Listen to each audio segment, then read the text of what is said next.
Hello,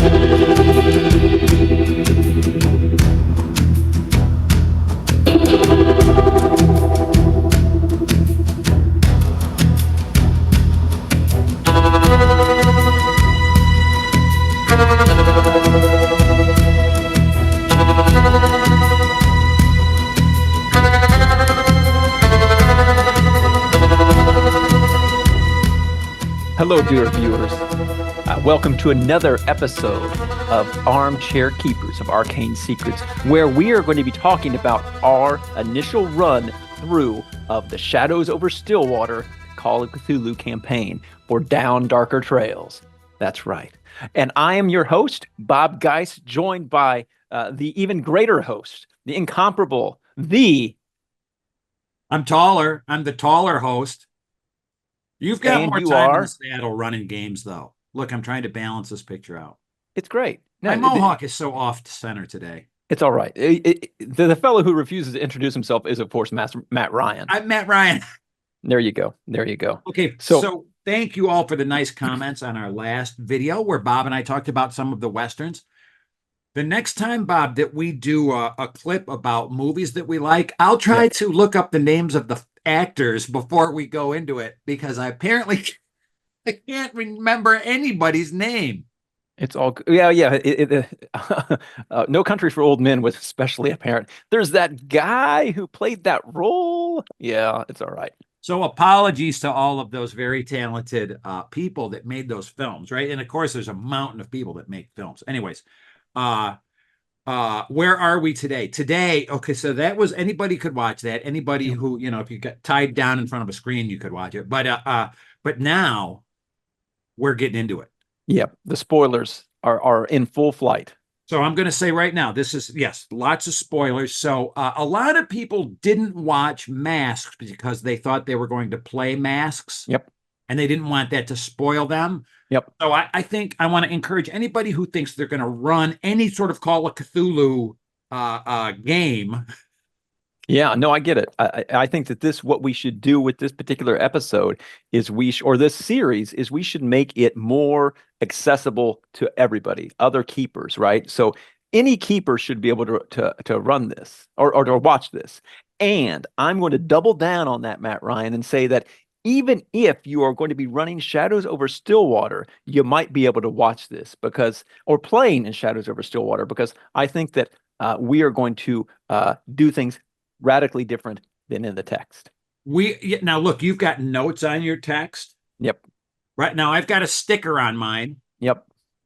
And the reason, and you know this, I think I've said this, the reason I put a sticker on a book is because it moves it from sort of the collection shelves to the workbench shelf. I don't know if you've ever told me that. I don't know. I like the idea. Well, when I run a campaign, my camera's giving me problems today, Bob. We're just gonna tear through. Yeah, we're gonna power through it. When I run a campaign from a book or a scenario, I fuck the book up. I write in it, I take notes in it, I draw in it, I do my thinking in it. Yep. And and some people think that defaces a book. Remember, there are thousands of these copies of these books. Yes. This is not like I'm drawing a mustache on the Mona Lisa. But I need to do that to break the magic of a brand new book. It's like denting your car for the first time. Yeah. Yeah. No, I get it. It makes it your own, and you can, and really that's what this entire thing is going to be all about, right? Making it our own. Yes. And I'm going to just tell you right now, I am deviating. Masks, I felt a loyalty to it, right? A loyalty to the source material where I didn't want to break the mold. I didn't want to go so far off of it. Of course, we did, right? We riffed on it. We did things, but I felt indebted to it, such that I had to stick with it for a while. This one, I feel different, and I'm intentionally taking a different tact on. And I'll just say it, I'm taking what I like from this book, and making this Shadows Over Stillwater campaign my own, right? Which I think that's to a degree what anybody ought to do. And I think a lot of people do that when not even thinking about it. Right. They sort of subconsciously lean into the bits that are enjoyable and that come up at the table for them.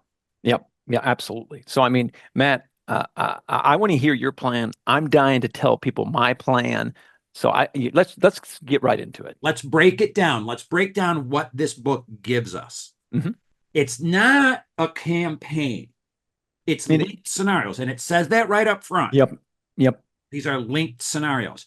And before I criticize that it's not a campaign, I want to say that one of the nice things about the Western genre, especially American televised Western series, is that they were very episodic by nature. Yep. And it was sort of a series of unrelated yet linked stories. Yep. And I'm thinking, of course, the Western that none of us mentioned with David Carradine, which was called Kung Fu. Kung Fu, right? Absolutely. Where essentially he's just wandering from town to town and reluctantly solving problems. Mm-hmm. Mm-hmm. Yeah. I mean, and Shadows Over Stillwater is that, right? As sort of as planned from start to front, it is a team of investigators going from one location to the other and sort of dealing with what happens at that location. Yeah, I mean you're exactly right. I mean, I'm just looking at the text right now, and when you're less than 100 pages into this campaign or this book when you're done with the campaign, right? So I mean, again, half the book is devoted to source materials and supplemental stuff, which is fantastic, right? It really does lend itself to making it your own, right? Okay, so here's what now we're digging in. Yep. The hook on episode 1, the hook is that the investigators are asked to go into Stillwater Yep. Mm-hmm. and return with this outlaw that's been found.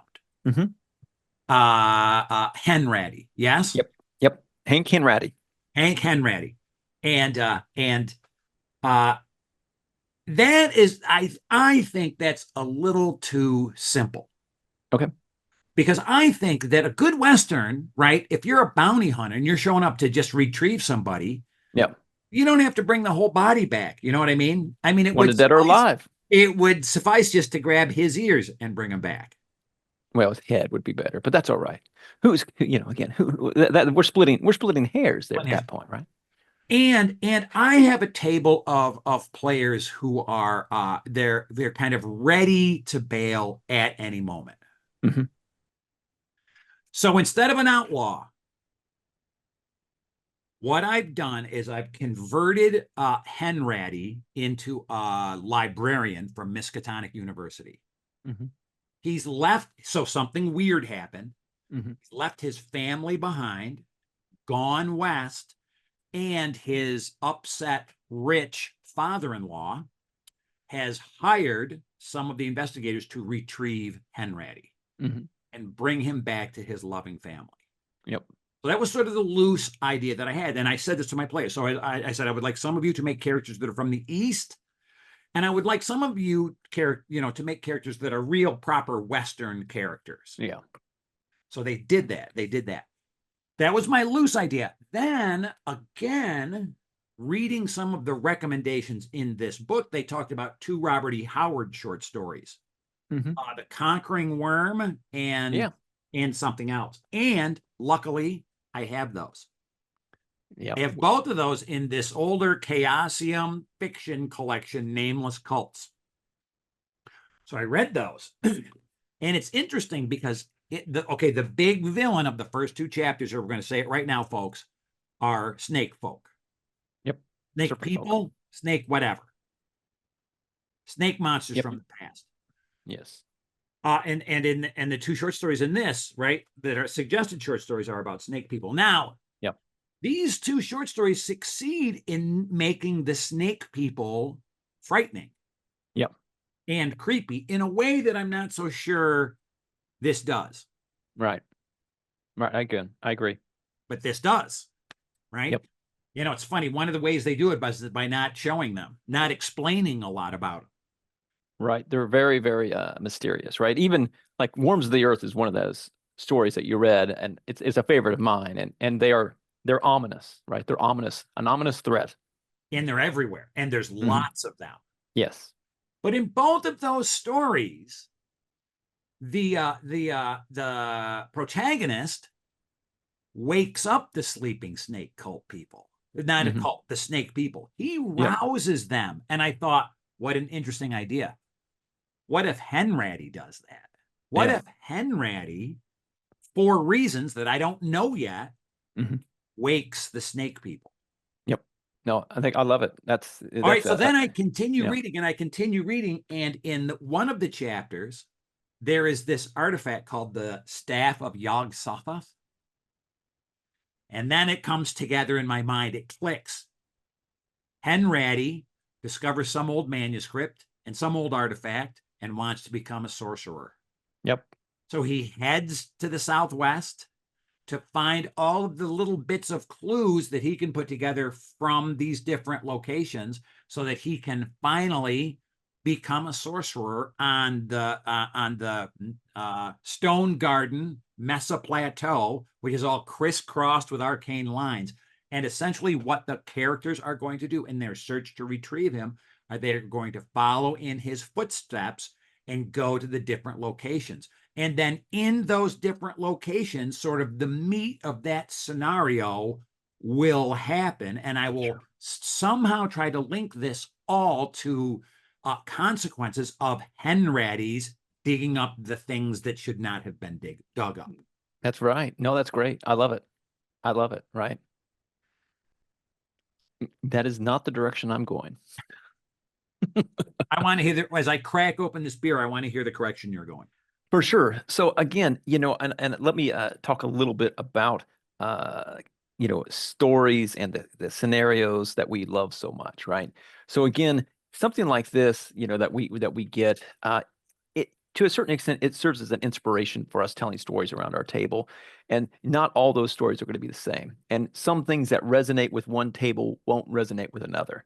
Uh, my table, where they're at right now, I don't think that they would find the whole serpent folk angle, all that, it wouldn't go over well with them, right? It would be disappointing. But that's not to say that this book is bad by any stretch of the imagination. You're It's talking about great. your table, your I'm specific talking about table. my table and the things that I need to do to entertain my table, right? And again, a difference that we really haven't talked about a ton is I have a group of very jaded players, right? Your players are to a certain extent relatively newer to the hobby than my players are. They're a lot newer to the hobby, a lot newer. And I've got a new neighbor joining us for this campaign who I don't think has ever played Call of Cthulhu.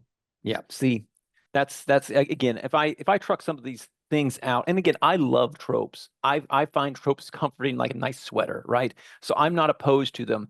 In fact, I'm going to be leaning into some tropes, right? But Well, just a not good Western, sure. exactly, not these things here. And so, I thought, and I love Westerns. I love Westerns. I love the Old West. In fact, I was thinking about today, Matt Ryan. This is a fact that you don't even know. My earliest writing credit was on the old Deadlands game, right?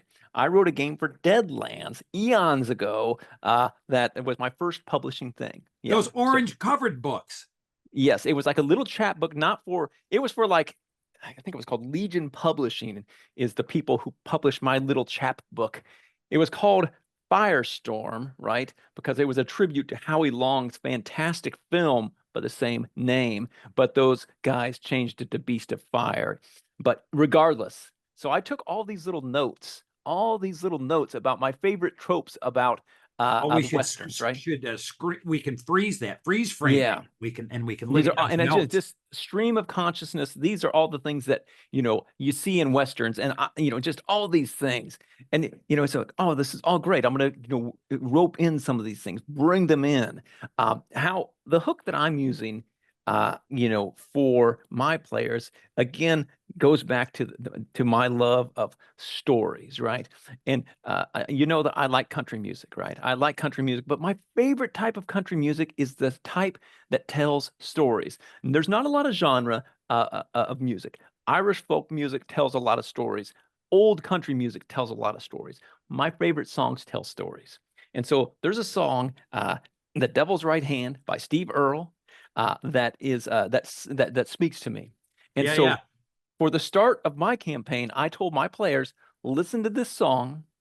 And in this song, you are the speaker who is the mother, right? That is who's speaking to you, and she's telling you this story that's in this song, and you're to find the person who is singing, right? The I guess the protagonist of the song or whatever. I don't know what that is. I don't know who that would be, but Yeah, yeah, yeah. that person, right? They're supposed to find that person, and again, he's in the trouble with the law, and they're supposed to try to help him out.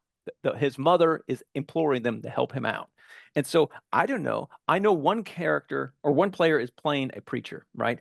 Other than that, I've got a preacher too. I've got a preacher too character. Yeah. I have no idea what they're bringing to the table, and I'm not even going to ask. Right? It's going to be interesting. Hopefully, they will do what I say, right, and listen to the song and create an appropriate character for that task. Um, and then, one of the things that was really intriguing in this book is there's like at the very, very tail end of it, on page 151, there it talks about the secret of Castanegro, right? We're going there. We're going there. And so I got this out of my second edition Call of Cthulhu. I haven't done that yet. Did you read it? I did, and it's one of the things that I don't that I will say that I don't love about some Cthulhu games. I don't like it if it ever feels like a dungeon crawl, right? Oh, when it turns into Yeah. cavern exploration Yeah, and I don't like that. I'm again, as a GM, my least favorite things to read is room descriptions, right? It's like I don't care what's in the room. I want to know what's going on in the room, right? Um, so sure. again, I'm sorry, map guy, but when It's I funny turn the because I page on sure that, do love I love drawing caves. yeah, exactly. So You there keep was, talking. I'm going to dig one up. and so there were certain things in Shadow Over Stillwater that I thought, well, this is too much like a dungeon, so I'm going to skip over that and you really accentuate the towns and the other things. And this whole, I am planning to run the Secret of Castanegro as a chapter. Look at There you that. go. There you go. I I mean, can't remember what absolutely. that's for. I don't Probably know. shouldn't be showing it. It's for something, Regardless. but I So this love. right now, I'm going to run this as one of the fundamental chapters of my campaign. Run it just as it is, more or Now less, is with that some but change. that's set in 1920, right? Oh yeah, it is. But again, it's like a hand wave to change it, right? I'll reduce the number. I'll change the some of the stuff in the town. It'll be super easy. It's very creepy. I like some of the things. I will and the text Shadows over Stillwater makes it add some things to it. I am definitely going to try to run it like a fistful of dollars, Yojimbo, those ones where they have those rivalries in the town, and the Yeah, players kind of can play those off the other, yeah, to yeah. do that. So that's what I'm planning on doing. And then, I'm going to weave in as many of these tropes and ideas into it as I can. I love that. I love that the way that you're much more of a writer, right? Where I'm much more of an artist, for lack of a better word. But I love that you free associate and write down little blurbs that come into your head. Yeah. And the way I start thinking about things is as I start drawing pictures. I Hmm. start drawing, and it. You know what really helped me think about this was making a map. Yeah. Okay. Sure. I drew New Mexico, and I drew like, well, how do you get there? Where Yeah. are these different spots? How do they, like, how are the characters going to flow into them? How do I see this action flowing? Yeah. It was just sort of a neat way that creative types role playing absolutely 100% attracts creative people, Yeah. Yeah. and the way that we It's it's think it's about these it's things. And yeah, telling stories, with our chums, right? That's what we love doing, right? so you don't know what your players are going to make because you haven't played yet. And I've played one session, then I've got session number 2 tonight. Wow, that's fantastic. I won't have session number one until the 11th of June.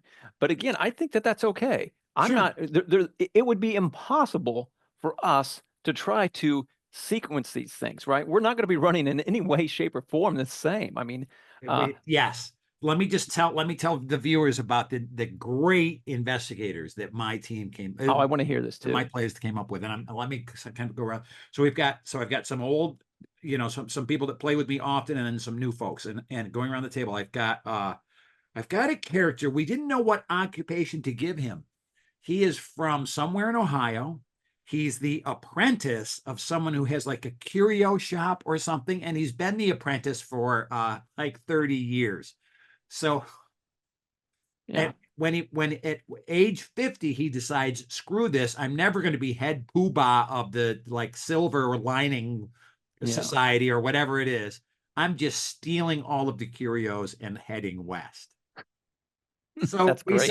we said maybe a scholar. Well, because he sort of wants skills like a scholar. Why don't you make him antiquarian? Antiquarian. We'll have to Yeah. look at that. Maybe. Oh, and one of the nice things that we did do, as I said, as we make these characters and as we play, I'm very open to them evolving and changing. Hmm. If we've poured points into skills that don't really, as the character evolves. So, anyways, antiquarian, that's a good one. Next to the him, we have a poisoner. Yes, Meredith made a poisoner who we don't yet know why she's on the move. We're going to find that out hopefully tonight. Okay. Okay. And then, okay, so then who do we have? Then we have my wife made a cowboy who is Nice. the great grandfather of the character she ran in Oh, Masks, who is great. also a cowboy, That's brilliant. who we've decided, even though this cowboy is looking for a wife, he's already fathered the character Breezy. Oh, okay. Good. Good. All right. So we don't have to, so there's no plot armor for this Hmm. character. Hmm. All right, and then we have, am I forgetting somebody? Oh, then we have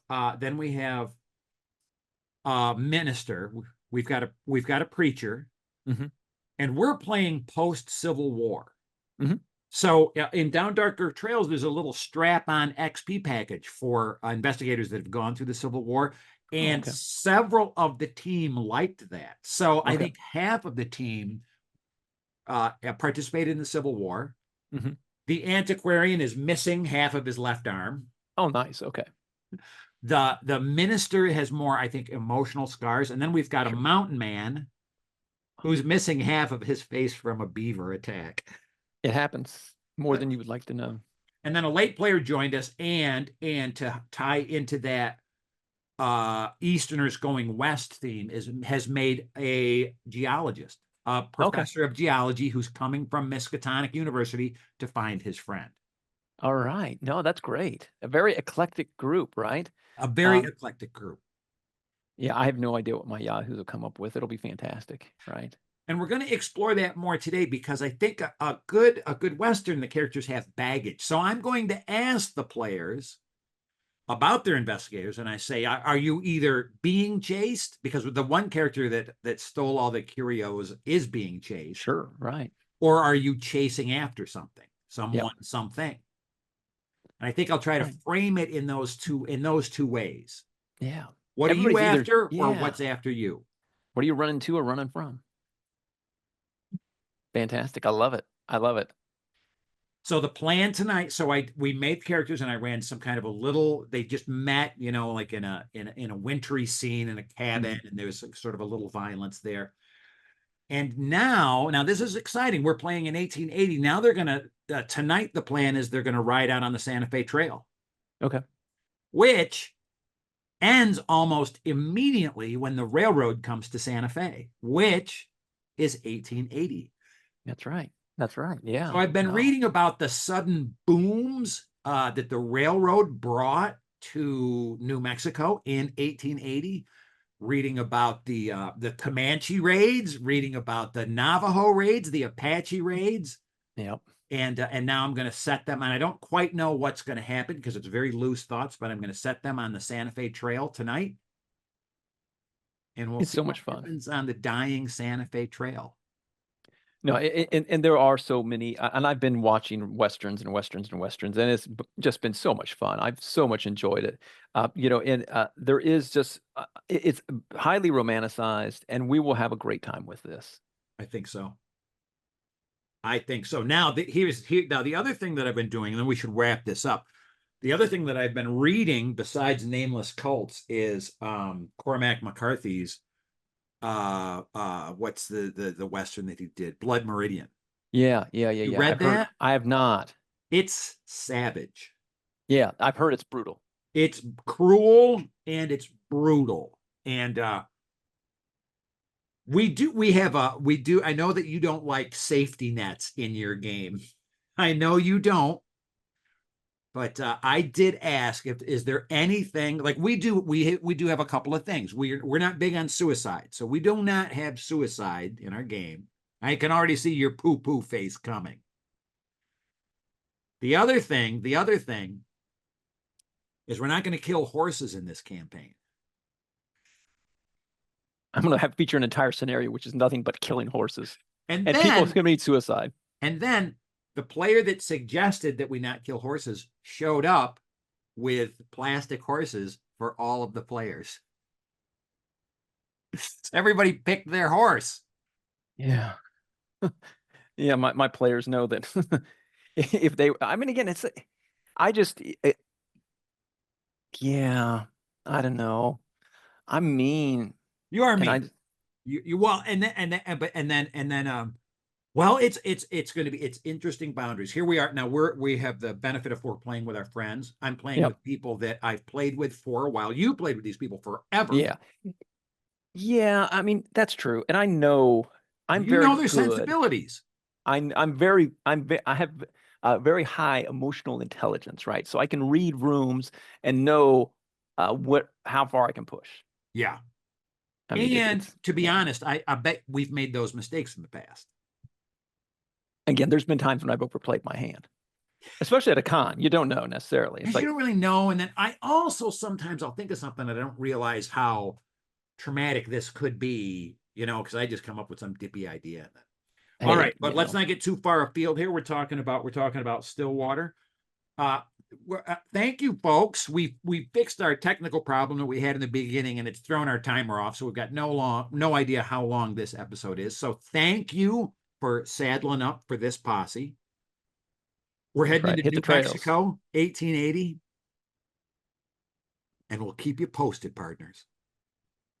Happy trails.